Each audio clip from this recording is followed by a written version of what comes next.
What happened to the bars and ladies and gentlemen, you are now tuned in to the Too Fly Podcast. I'll be your host with the most to stay fly from coast to coast. What up, ladies and gentlemen? It's your host with the most that stay fly from coast to coast. It's your boy, Tommy Too Fly, and we back live in the Too Fly Podcast. And today, ladies and gentlemen, I want to introduce someone special, man. Yo, I'm telling y'all are not ready. Again, I repeat, y'all are not ready. Give it up for Jastin Artis in the building, ladies and gentlemen. Holla at your peoples, man. Hey, what's good, Tommy? How you doing, man? I appreciate being here. No doubt. So give a glance to the people, like what you do and who you are. Yeah. Well, first of all, let me shout you out for all the things that you're doing and that intro. Like I felt like I was going on stage, brother. So I appreciate that. Yo, I'm trying to take Steve Harvey's spot one day. You know what I'm saying? Like, you know how you bring people out. He retiring soon. That's right. They look. The greats are coming down. Well, I don't want to necessarily say coming down, but they're stepping away or getting other things. So that means we gotta move in and take it up. But take the spot. But yeah, man, right. I'm artist A&R in the DMV area, Washington D.C. Artist, producer, engineer, poet, guitarist, and A&R artist development. And been in the game for a minute, man. It's about 18 years, I believe, from the first time that I committed myself to music and just learning my craft, learning the business, putting out my own music, helping other artists. And I've been full-time now, meaning no day job, not working for somebody else, or dependently working with somebody else. Of course, I do a lot of partnerships, consulting, but I've been full-time for the last 3 years, and definitely proud of that, man. So, yeah, man.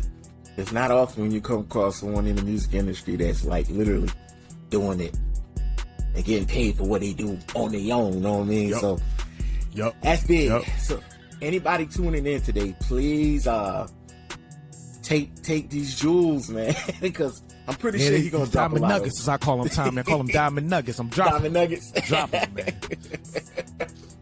Bet. So, first question: what made you get into?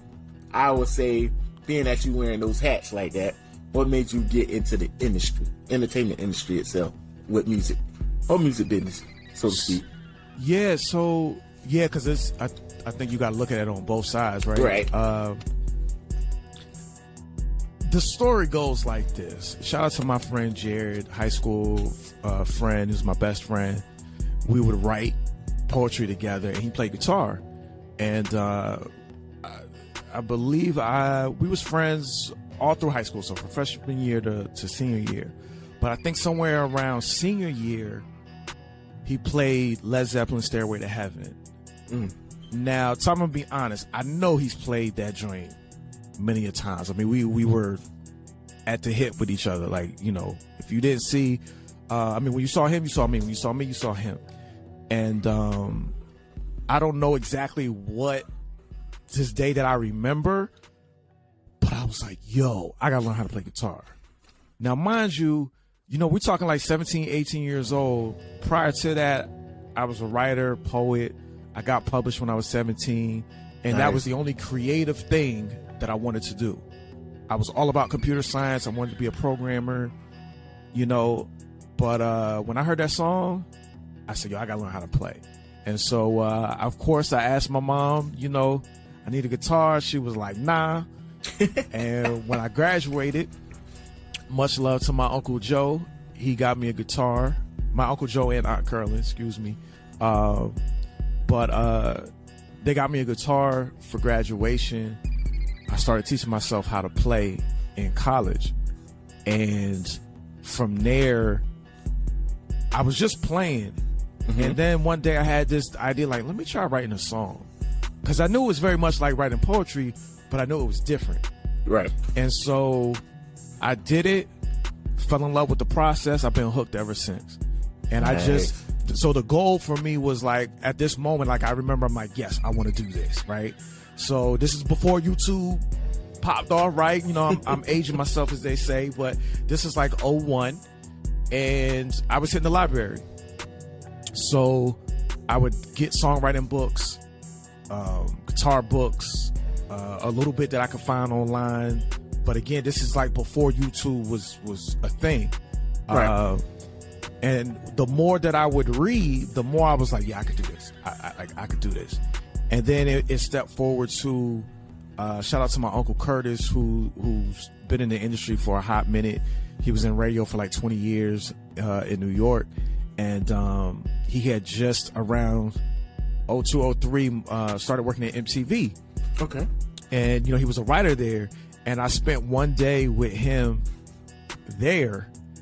And I never forget it. Like I just spent the day with him. It was like the day in the life at MTV type of thing, right? And he interviewed everyone, Right. And probably at this point he knew a lot of the people out anyway, right? But he interviewed a lot of people and wrote articles, and so I just went in on the interviews. His interview that day, from what I can remember, was Mr. Cheeks from Lost Boys. Oh, I love who was Mr. like one of Cheeks, my by the favorite way. hip hop groups of the '90s. Yeah. Shout out to And the so, Cheeks. Lights, Camera, Action, Renee, my Jeeps and my Benz, like, Yes, sir. And so I sat in, Tommy, and I was just taking notes, and I was just watching my uncle, and, Mr. Cheeks was cool. And after that one, I was like, yeah, I definitely want This to is be in this. And so the goal was to write like my uncle, because I was a writer. I switched my major from computer science to English in like 3 months of being a freshman. So this was like a year or so into my English degree. Okay. And as I was trying to pursue that, I just kept making music. But the goal in music at that point was really to be behind the scenes. I knew being a songwriter was where the money was. I never wanted to be an artist. I didn't see that, because I always felt like being an artist was more responsibility. Right. But mind you, like many of us, I grew up watching the greats. I watched TV all the time. Michael Jackson was my number one favorite, but I watched intently. I was, here in DC, 95.5 was the radio station I often listened to and recorded on the tape deck every Friday and Saturday. Shout out to my cousin Sean. He's a DJ. I watched him making cuts throughout my life growing up. My cousin JD, shout out to him. He's like my favorite rapper. He's from New York. So I've been around it, you know what I mean? But I didn't think I was going to do. And then shout out to my band Geeks. I was in the band. Shout out to the clarinet section, second chair, maybe third. Maybe I was in third. But, so I had all these influence, Tommy, but I didn't there was no I want to be an artist one day and blah, blah, blah. And so as I progressed, man, I was just making songs, finding people to sing my songs.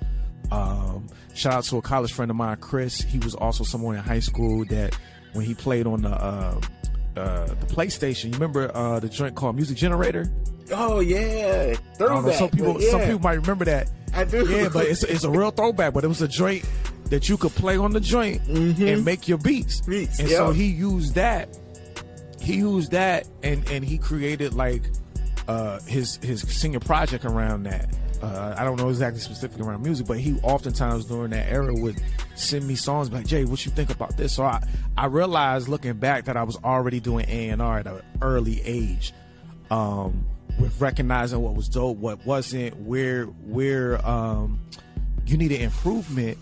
And of course, because of band, you learn that pretty quickly. Right. Because it's real, I don't want to, but you know what I'm saying? Classical music is a really intense genre.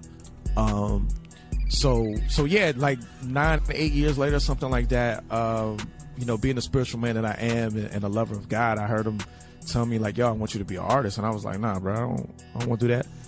And he was like, no, you got something to say and I need you to say it. And so I committed then, and now that's 12 years ago. This year, hopefully, Lord willing, I'll be putting out my 10th project, 10th or 11th, I can't remember now. Nice. I think technically it's my 11th album. So yeah, I know that was long, but that's how. No, that's real. You know what I mean? So none of anything we talk about today was planned, fam. It was just I was committed, and I'm either 100 in or 100 out. Anything I say yes to, I'm 100 in. I don't care how hard, how challenging, and I've been doing it ever since. So nice.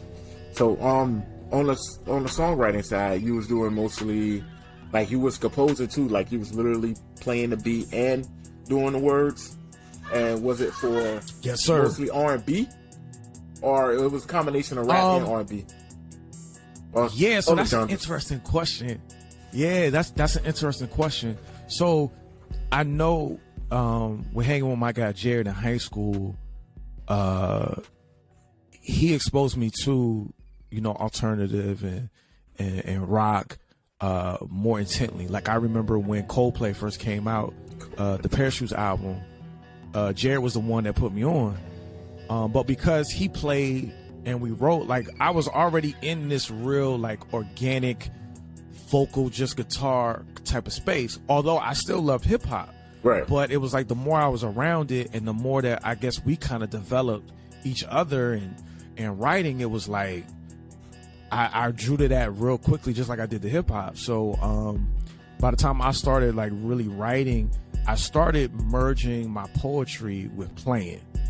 And, you know, I still think to this day it's still different because for me, you know, I'm gonna keep it 100. Like, we black men, right? And the method is rap.